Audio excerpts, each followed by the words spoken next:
Okay, the first question is, how do you define religion?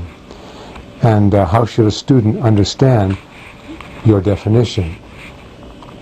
There are many, many definitions of religion, and often one will add a certain aspect or nuance to understanding religion that another one fails to have, so they complement each other. Sometimes they're even conflictual. But since there are so many definitions of religion, I would like to focus on one, namely what I would call the mystical definition of religion. It's the one that makes the most sense to me now at this stage of my life, and maybe it has for quite a while.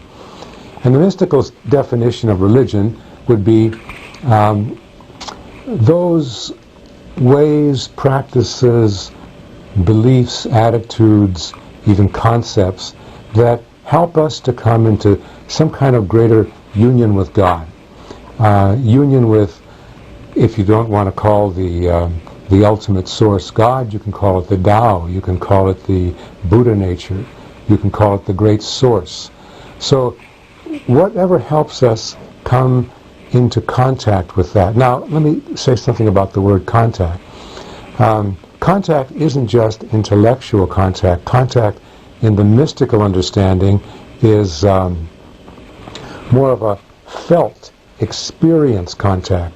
It's something that it's something like the feeling you might have, if it's a good feeling, towards your parents or towards someone you really like. There's more than intellectual concepts in that.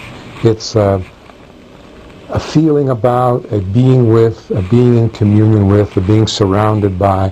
And that's more along the line of the mystical approach to understanding the word religion. Now, this has some intellectual aspects to it, of course, and it has also some practical aspects to it. And the practical aspects are what has been called by various religious traditions disciplines. Meditation, mindfulness, prayer, even body postures are all part of disposing oneself for this union with the source, the ultimate.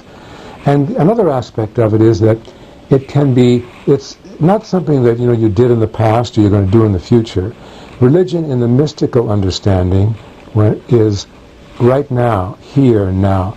For example, Christianity, one of the key notes in the New Testament is the kingdom of God is now, it's right here.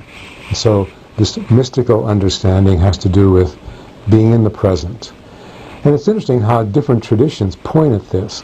I just mentioned Christianity, but I'll also mention Buddhism to you, or Zen Buddhism. Zen Buddhism very much concentrates on being just in touch with reality here and now. So just to recap very quickly, I think that one good way of understanding religion is the mystical way, which has to do with union with the transcendent, the source, the Tao, the God, the Christ, whatever.